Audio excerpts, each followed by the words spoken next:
राजस्थान के पूर्व deputy CM Sachin Pilot Jodhpur में यादव समाज को संबोधित करते हुए भाजपा पर निशाना साधे और भारत जोड़ो यात्रा को लेकर क्या कुछ कहा, जरा सुनिए। कन्याकुमारी में हम लोग गए थे।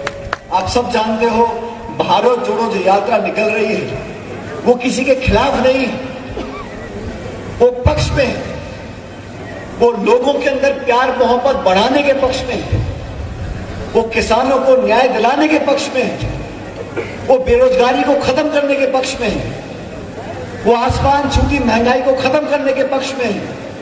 आपस में जो द्वेष की भावना बढ़ गई है, जो टकराव पैदा हो गया है, जो आपस में सामाजिक एक टेंशन पैदा करने का काम जो ताकतें करती हैं, वो उसके विरोध में है और आपस में अमन प्रेम भाईचारा बढ़ाने के पक्ष में है।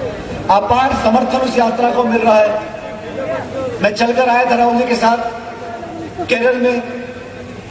कुछ दिन पहले लगातार बारिश पड़ रही थी, लेकिन मंच पर खड़े होकर उन्होंने कहा कि हम सब साथ खड़े हैं, हम संघर्ष करेंगे, न्याय दिलाएंगे लोगों को।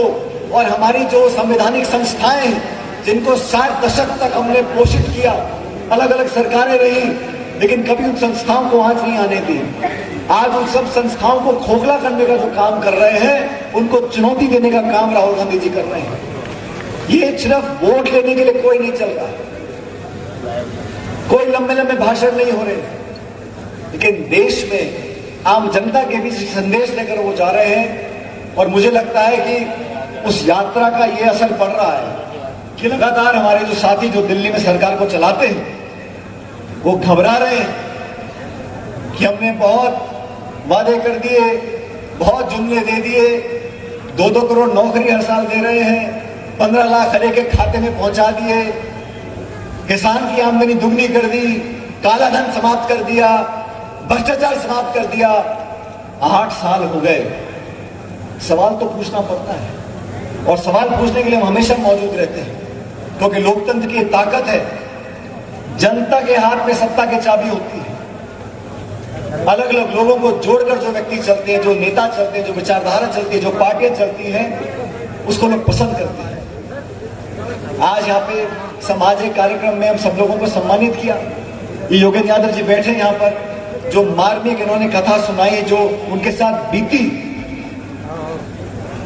वर्दी पहनकर इंसान अगर दुश्मन की गोली सीने में खा रहा है, सांस अटक रही है, लेकिन तिरंगा झंडा गाड़ के चोटी पर जो आया है, वो किसी एक समाज के लिए नहीं कर रहा है, वो सिर्फ एक प्रदेश, एक जिले, घर के लिए नहीं कर रहा है, वो 130 करोड़ वासियों के लिए कर रहे हैं। अपनी जान हथेली पर लेकर सरहद पे बर्फ में, तूफान में, गर्मी में गोलियां बरस रही हैं, और हमारे सैनिक वहां पर लड़ रहे हैं। वो किसी पार्टी के लिए लड़ रहे हैं क्या? वो किसी नेता के लिए लड़ रहे हैं? वो अपने कुंबे के लिए लड़ रहे हैं, अपने गोत्र के लिए लड़ रहे हैं? नहीं, ना वो धर्म के लिए लड़ रहे हैं, ना वो जाति के लिए लड़ रहे हैं, वो इस देश की मिट्टी के लिए लड़ रहे हैं। इस देश की मिट्टी में सबका योगदान है। हजारों साल पुराना हमारा ये देश है, हमारी संस्कृति, हमारा इतिहास, हमारा संस्कार सबको साथ रखना सिखाता है। अभी जो लोग सत्ता में बैठे हैं दिल्ली में, वो क्या भाषण देते हैं?